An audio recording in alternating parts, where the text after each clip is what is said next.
Ekolo Congo Demokratiki, mboka etonda bomengo pe nkita ya ndenge na ndenge, kasi ebele ya baimboka bazali kobika na bobola makasi. Pona kotombwama, mbongo na esengeli kobanda na moko na biso. Tozali na mposa ya mibali pe basi ya Ekolo Congo bae bazali na makanisi oyo esili kobongwana, pe bae batambwisami na bizaleli ya sika, botosi mibeko, bolingo ya mboka, boyokani pe bosembo. Na yango, kobanda sanza ya libwa koto mibale, tuku mibale na mine, CICM ezali kobanda milulu ya bolamusi makanisi. Milulu miango, misalemi pona baimboka Ekolo Congo Demokratiki banso, mibali pe basi lokola bino, oyo baponami bantoma ya bizaleli. Tobongola makanisi na biso, tobongwa na sikoyo.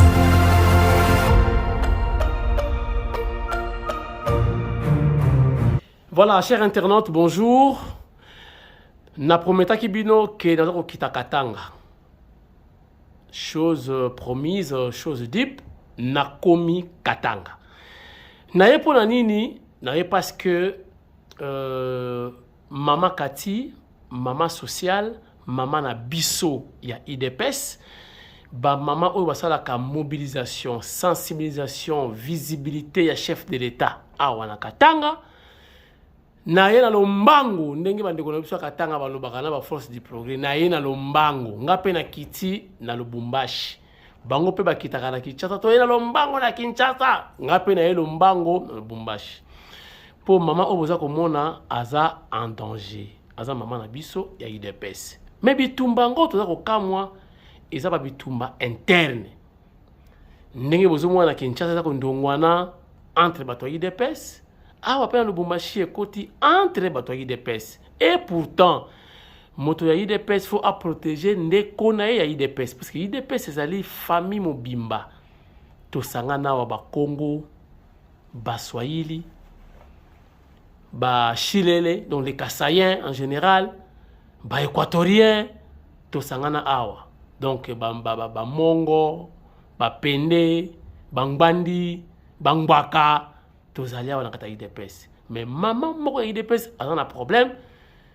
balobi o aza kotungisa pe bomoi na ye mama ya IDPS nga na ye na lombango pona zo ba détail na yeba nini eza koleka mama Kati nani aza kotungisa nzoto na ye et pourquoi et pourtant na monaki ba vidéo moko bato mama kolo evimbi ministre moko mwasa koti na lupango batu nzoka nde mama kolo mitko bomonaki a depo wana yeyo mama Kati mama ya IDPS ngana koloba te parce que information ko ute pa na ye ne akweteye akweéclairer lanterne na bandeko nyonso boza kotala biso à travers le monde entier y compris na présidence de la République maison militaire maison civile boza kotala biso mama Kati mbote na yo mbote papa na ye mbangu yo futelinga biyete me na ye nga moko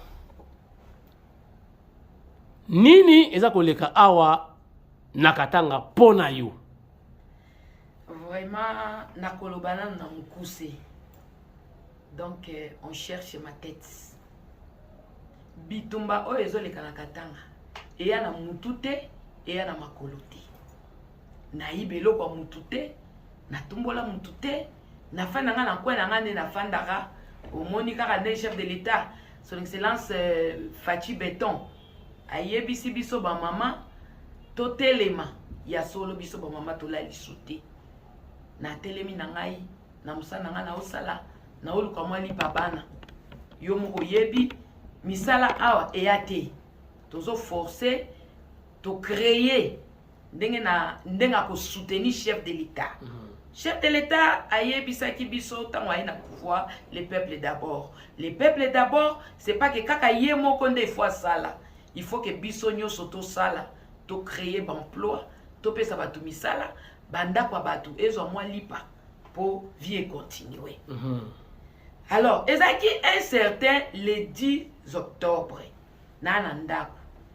Na Monica garde na nga ye ayibisinga oh mama tomoni drone likolo ya lopango na bi oh sur ma parcelle Bon filmer pour na nini na ebise kende kotala mutu yango va filmer pour na nini. Alors garde kenda ki ne rapidement tango akomi kuna tango bato wana bamoni ye mbala moko babendi biloko na bango bakimi. Heureusement akangaki photo ya mutuka yango na bengaki général oyo ya Lubumbashi, général Otimba na tindeli emisa na lobi na sécurité te na moni drone eye ko filmer likolo ya lopango nanga. Qu'est-ce qui va pas? Qu'est-ce qu'il y a? Na comprendre te. Tout ça le drone qui nous filmer Kagame, bon va ko filmer pas na yo. Vraiment. Déjà et ça là qui nga moi neti alerte. Na continuer na nga misa ngande na salaka. Comme par hasard, au salaka penini, le va pas comprendre, au salaka penini. Madame Catherine Kantiama, d'abord je me présente, nana archevêque, donc na osale l'antambi. Des deux, naza femme politique, nana UDPS, na secrétaire fédéral chargé des actions humanitaires et sociales. Na vie nana privée, je suis une opératrice économique. Je suis une commerçante bien connue sur la ville. Je suis la présidente de la société GBB, c'est-à-dire Groupe Blessing Business Sarlu. Ma société est au niveau de la banque Access Bank. C'est là qu'il y a tous les détails de ma société. J'ai tous les documents. Comme le chef de l'État, vous savez, quand il a accédé au pouvoir, il a facilité. Il nous a donné le guichet unique auquel nous pouvons partir et trouver tous les documents nécessaires pour la société. Et ma société GBB a tous les documents. Il est basé sur les imports et les exports et tout dans les statuts là. Vous allez voir de quoi s'occupe ma société GBB, Groupe Blessing Business, qui est en train d'encadrer plus de 100 foyers, plus de 100 maisons. Ok. Donc, c'est ce que je fais. Et quand j'étais attaquée en tant que commerçante. Ils sont venus à mon dépôt, là où j'ai toujours l'habitude de mettre mes produits. Là, où il y a solo là où on a l'habitude de ministre, il y a économie. Aïe. Provincial. Ministre provincial de l'économie. Aïe et Pananga. Ngai na zwaki invitation te. Na yeba kite ke mutu abande koya. Na yeba kikutu te ke eza na mwa likambo. Donc na tongo na mbina sama kamnanga kande na salaka.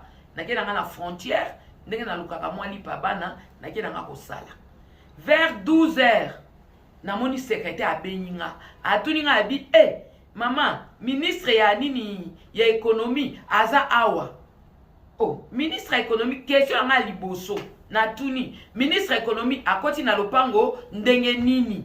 Pourtant abisinga ke azo menacer bango. Na tuni na bi akoti ndenge nini. Nda abisinga ke mama nga laki na bureau na yoki kaka baye ko benga nga ke ministre économie aza libanda aoluka responsable ya dépôt. Yango nga na bimaki po na répondre. Tant na komi na porte boye ba policier wana ba kanyinga vraiment ba tindiki nga na kati na ministre akoti.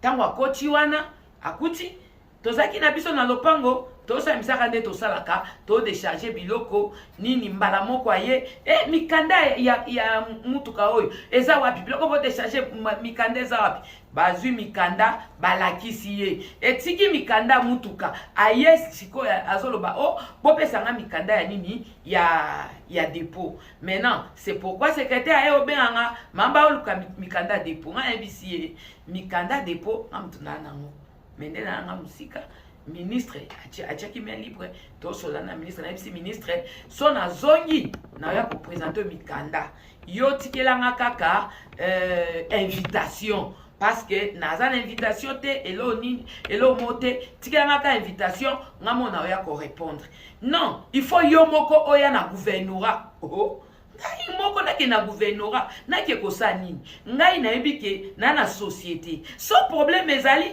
basengi mikanda nazwi mikanda na pesi maître ke ko répondre c'est pas nécessaire que nga moko nake ko répondre na tike wana il y avait quand même quelque chose de louche parce que ngai na gouvernorat gouverneur depuis que yaza gouverneur nga na ebela raté alors tant ayebisi nga boye na tike na bibo problème ezate na butu na ekotala ba document secrétaire atindelinga document moko alakisi nga o dépôt eza saisi eza scellé bayebisaki nga elo mote eza scellé le matin tant on a la muki na yoki kaka mutu moko atindelinga vidéo batindelinga yaki ya TikTok wana bazolakisa ministre provincial ya économie azoloba o dépôt moko na niveau ya Dicobalt numéro 34 ezo évoluer d'une manière illicite eza na ba documenté eza na biloko ya suspect eza boye na boye. Ici, c'est la servitude de l'État. Vous pouvez pas prendre toute la route en otage comme ça. Ce cas a suscité de multiples plaintes des populations environnantes. Un dépôt fonctionnant en toute illégalité sur l'avenue du Cobalt au numéro 34, au quartier Makomeno dans la commune de Lubumbashi, constitue un véritable danger public. Les camions stationnent sur la chaussée lors des opérations de transbordement, gênant ainsi la circulation. Pendant ce temps, à l'intérieur, le dépôt est un fourre-tout. Les produits chimiques sont entreposés côte à côte avec les produits alimentaires, les matériaux de construction, les détergents, les produits cosmétiques et un camion surchargé stationne dans la parcelle et la liste n'en finit pas. Attentive aux cris d'alarme des habitants du coin, la ministre provinciale de l'économie et transport a découvert le poteau rose. Lorraine Lusamba-Kazadi a fait appel à tous les services pour constater les dégâts. Face aux questions de ce membre du gouvernement Kiaboula, le gérant a perdu son latin. Je veux voir les papiers. D'accord, Prenant la mesure de la chose, la patronne de l'économie en province a pris un train de mesure conservatoire. Nous avons eu plusieurs plaintes depuis des mois. Il semblerait que la responsable de ce dépôt illégal empêcher les vaillants citoyens de circuler. Et quand nous sommes arrivés, nous nous sommes rendus compte qu'en fait, il y avait des produits qui n'ont aucune licence d'importation, aucun document, et cela depuis des années. Et le constat, il est amer. La loi, c'est la loi doit être respectée par tout le monde. On aimerait bien que ceux qui reviennent à l'État aillent à l'État. Et tout un tas de problèmes là. N'habitez ana kotika likambo boité yango na ye na bengisi ba nini ba chaîne pour na la conférence de presse na bengisa ki RTNC ba chaîne ya Katanga oyo na bitida obenga bayaki na sali conférence de presse na lakisi mikanda na nga ya dépôt na lobby madame la ministre elle a menti en disant que le dépôt est illicite et n'a pas de documents. Voici les documents sont là. Naomo na neti dossier oyo, il y a quelque chose qui va pas. Donc il y a una main noire na ciment. Comment maman ministre azaleki na ngai na yebiete mais na yebika yebiso toza ya même parti. Toza biso ya IDPS. Ya IDPS likasi na la IDPS Lubumbashi. Biso toza parti moko. Eza nini ayaka mbala moko sans même respecter les protocoles parce que d'abord a violé domicile na ngai, de deux, elle est arrivée accompagnée des militaires donc incitation de militaires. Ici, c'est la servitude de l'État. Vous pouvez pas prendre... À commettre les infractions. Donc, aïe, penza, ba militaire, ba beti batu, ba buki moko kolo, ba kanyi ba misusu. Donc, aïe qui penza, na mbutu butu moko ko comprendre était vraiment, je m'excuse, na ebi ki aza excellence, madame la ministre, avec tout le respect que je lui dois, mais la façon dont elle a violé mon domicile, moi, personnellement, j'étais pas contente. Je me suis défendue. Quand je me suis défendue, le matin, parce que na benga qui toi parti na biso numéro toza nango na benga qui na bisi madame la ministre, qu'est-ce qu'il y a nga na yo to parti moko eza nini problème ya nini? C'est alors qu'elle a craché les morceaux. Elle m'a dit omoni problème ya ngate et puis ko benga nga li soute po nga na problème noté problème ya gouverneur ndaza na dossier wana tuna gouverneur e binini gouverneur asi a che mandat d'arrêt pour na yo wana na lobi ba terme oye moko ayebisa kinga parce que ezaki na téléphone, on peut même vérifier ça sur les mandat d'arrêt car rapport na dépôt ou bien vous avez un antécédent na yebité yemoko ayebisinga ke basi ba établir mandat d'arrêt pour na yo soki ozongi ba kokanga na bisieke oyebaki ke nga nazaki na kasumbalesa na katisaki bon sikoyo eza ndenge nini o ba soki yo ozongi kaka soki okomi kaka na Lubumbashi ba kokanga yo po mandat d'arrêt na yo ezali dossier na yo naza na ngote dossier na yo kende tuna eza na gouverneur na assemblée oh na kamwe ekomi ndenge nini dossier nanga kamwe ekomi ndenge nini dossier nanga epa eza epa ya gouverneur. J'ai compris maintenant tout ce qui était en train de se tramer, puisque quand elle était venue à Ibsenga, il faut qu'on y a qu'on répondre na gouvernorat. Donc mutoya ki wana ezayete azaki envoyé parce que yemoko ayebisinga ki dossier na yo eza et pas ya gouverneur. Pourquoi est-ce que tu as fait une conférence de presse? Pourquoi tu as fait ça? J'ai dit, mais j'ai fait une conférence de presse parce que je devais me défendre. Toi aussi, tu es allé. Si les réseaux sociaux, ils ont vu, moi aussi, je suis rentré sur les réseaux sociaux pour m'expliquer. Non, il y a un mandat d'arrêt pour toi. Partout où on te verra, on va t'arrêter. Le gouverneur a dit qu'on va t'arrêter. Donc, salut, il y a un ministre du climat, il y a un ministre. Donc, ministre, ministre ayebi ngate, ngape na yebi ete. Ngana itoza na problème ite. Elle-même m'a dit, ngai naza na likambo, naza likambo na yote problème wana, eze pas gouverneur. Boke comment na ka gouverneur ngai ite. Na lobi peut-être iza kaka na téléphone azoloba na kanda. Na yebi si maître. Avocat nanga na tindie, kende komona maman ministre. Avocat nanga kiei la même réponse. Dossier wana nga naza na ngote. Pour na dossier wana bokende komona gouverneur na assemblée. Ça devient vraiment très compliqué. Et qu'est-ce que je pouvais faire? Nathalie le lundi travailleur nanga lali na boloko jusque là les travailleurs sont là-bas. Heureusement, Maître Ake a expliqué, le procureur a expliqué dossier ezaleli. Procureur lobby, mais on a vraiment le pourquoi d'arrêter les travailleurs. Les travailleurs n'ont pas de problème, il faut relaxer les travailleurs. Donc, jusque-là, on attend pour qu'on puisse relaxer les travailleurs. Mais ce qui m'étonne encore, ça ne s'arrête pas là-bas. Mon protocole de l'aéroport, c'est lui qui fait toujours les formalités lorsque je suis à l'aéroport, est inquiété aussi.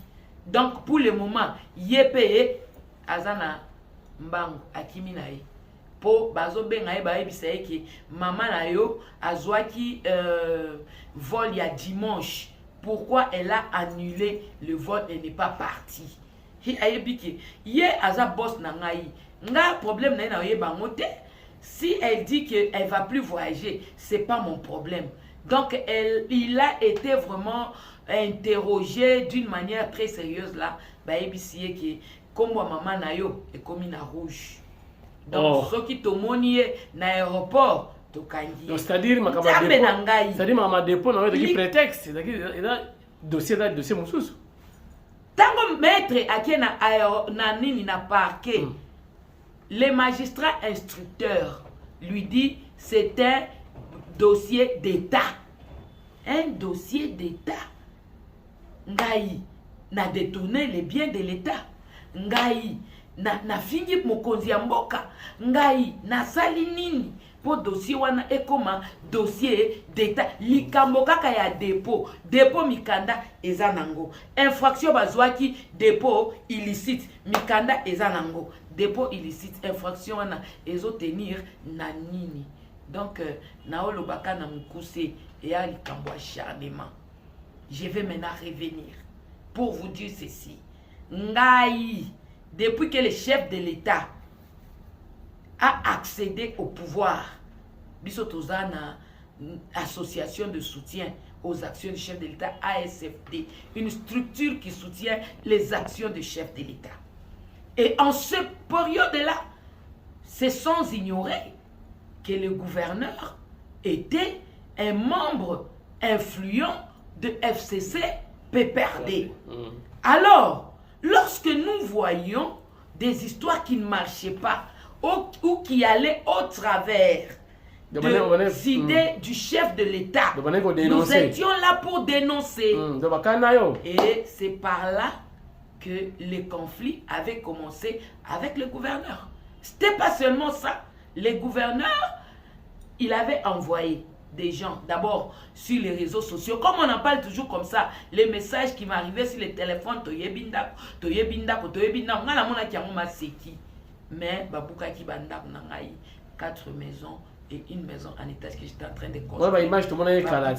Papa il y a construction anarchique. Et la construction anarchique, il y a la katikati ya balabala. Il y a des maisons à côté, il y a des maisons à côté.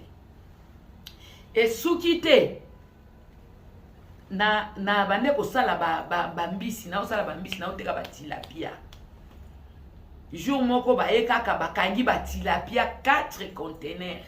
Afandi siango 1 mois. Mbisi wana epolaki.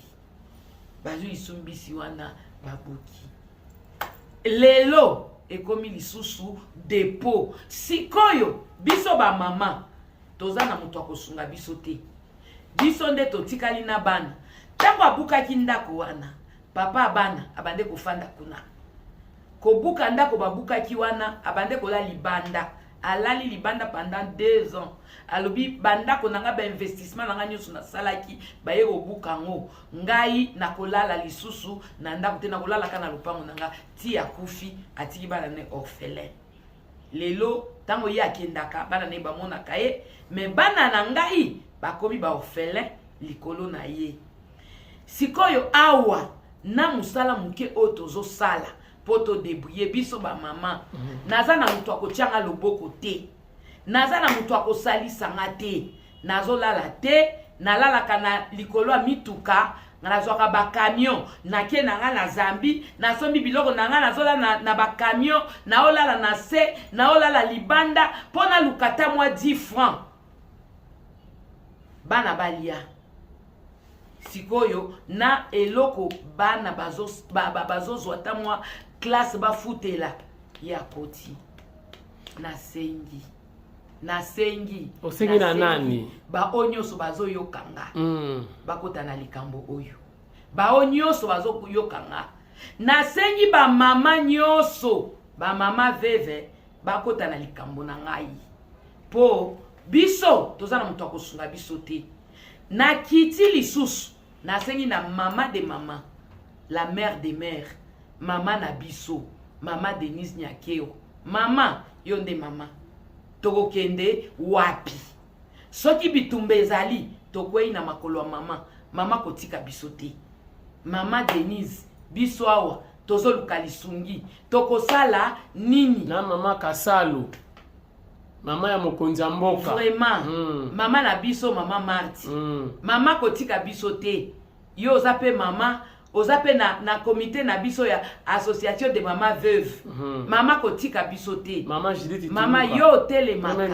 osungaka bamama mama Judith mokonzi ya mboka apesi yo autorité mobimba ya mboka oyo na maboko ya mama exécutif mama yo nde mama kotika bamama balelaka boye te toyepa na yo mama Judith tuluka mama kolala te mama telema mama kota na dossier oyo ya mama oyo azoluka mwa lipa na ye na kimia bazobundisa ye mama kotika biso te tokotelemela wana te chef de l'état responsable ya masculinité positive mutu oyo atombola mwasi na mboka ya Congo mutu oyo asalaki mwasi akoma premier ministre mutu oyo asalaki mwasi abanda kokipe des fonctions influents qu'on n'a jamais vu mutu oyo apesi mwasi ba ministère ya minene mutu akomisa mwasi na valeur chef de l'état biso ba mama na gouvernement biso ba mama oyo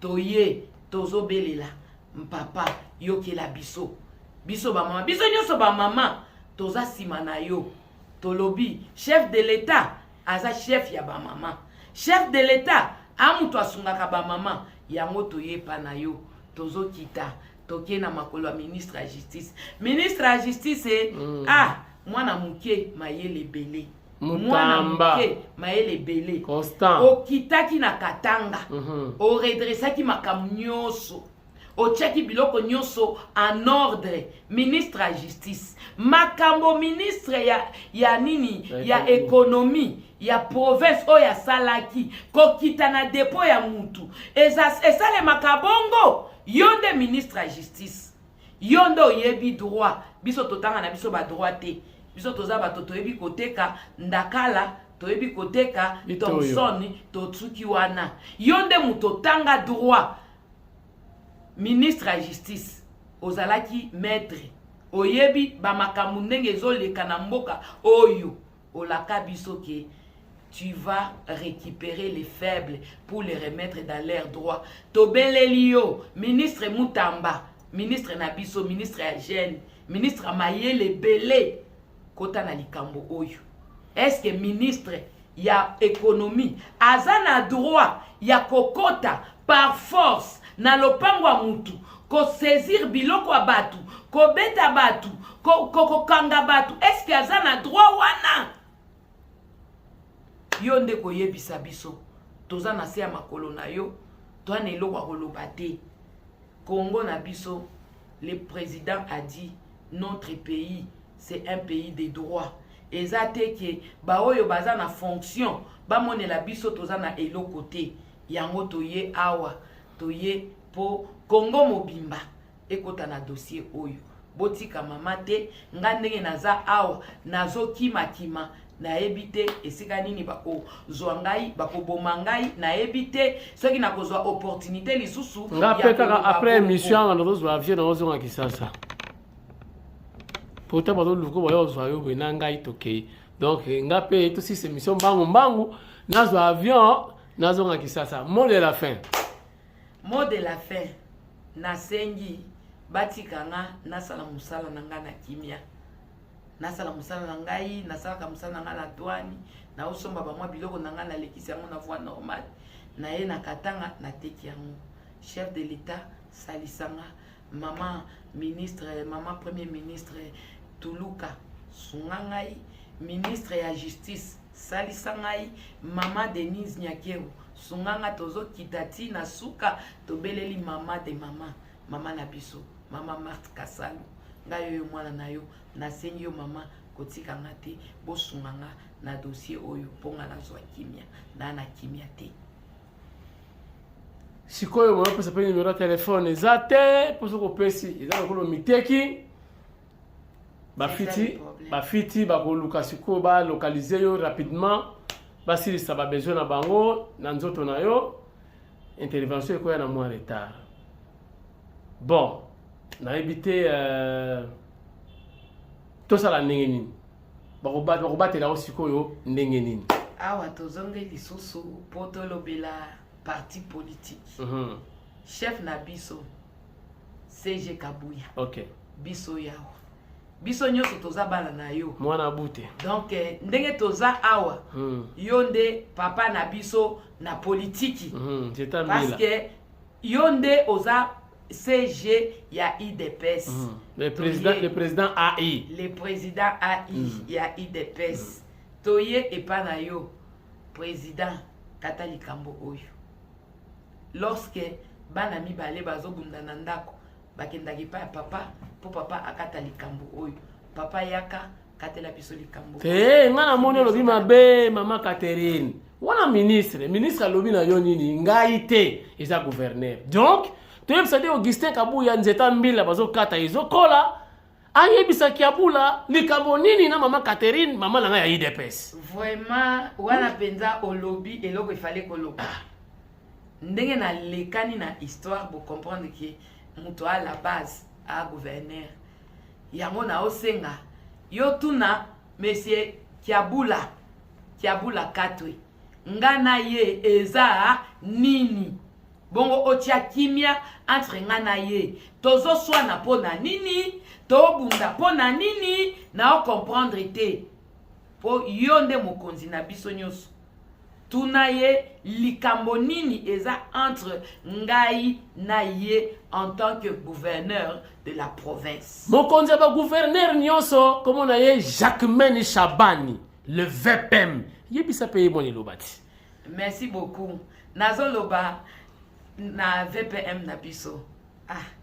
Merci beaucoup. Bonjour d'abord son excellence monsieur le ministre le vice-ministre Jacquemaine Chabani. Vice-premier ministre. Vice-premier ministre Jacquemaine Chabani. Yo oza mutu na biso. Oyebi ndenge to souffrir na parti. Je vois toujours, à tout moment, on est toujours ensemble, même pendant la période de campagne, toujours bundapo, pouvoir ezonge la biso. Toye encore et pas na biso.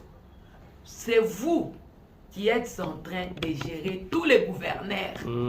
Maintenant, si koyo awa na ye, vraiment na autorité oyoza nango, en tant que les chefs directs de tous les gouverneurs. Malgré il n'y a pas de preuve que le gouverneur a des problèmes avec vous. Il y a des preuves parce que Madame la ministre a déclaré.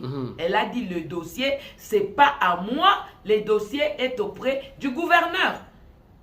Et puis, elle m'a pas seulement dit à moi, elle a dit aussi à mon avocat. Vous comprenez? Donc, c'est pourquoi, moi, je le cite. Alors, j'aimerais que le VPM Chabani puisse nous aider à ce que nous puissions trouver l'issue à ce problème. Parce que moi, je sais que c'est lui qui a le dernier mot. C'est lui qui peut dire quelque chose parce qu'il est le chef direct du gouverneur.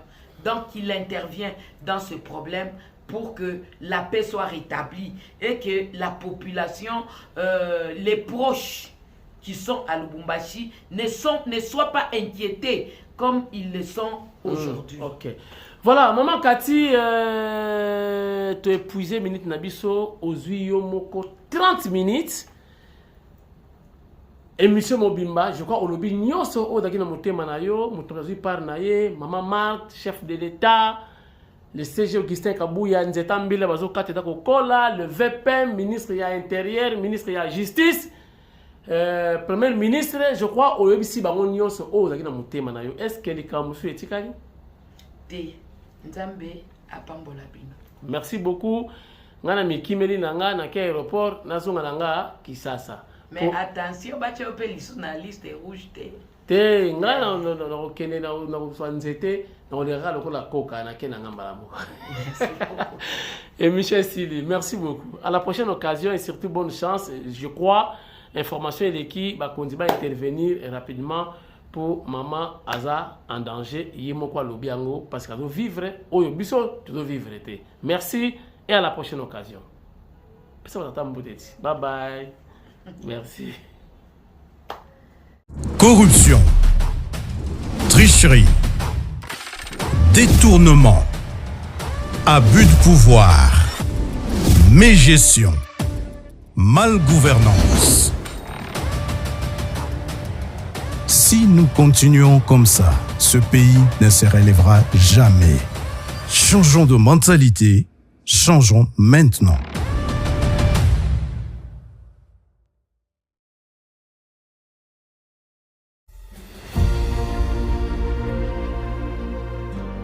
Ekolo Congo Demokratiki, mboka etonda bomengo pe nkita ya ndenge na ndenge, kasi ebele ya baimboka bazali kobika na bobola makasi.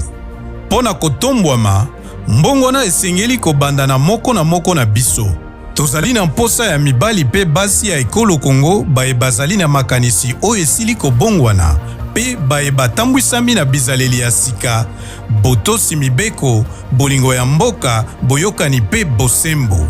Na yango, kobanda sanza ya libwa koto mibale, tuku mibale na mine, CICM ezali kobanda milulu ya bolamusi makanisi.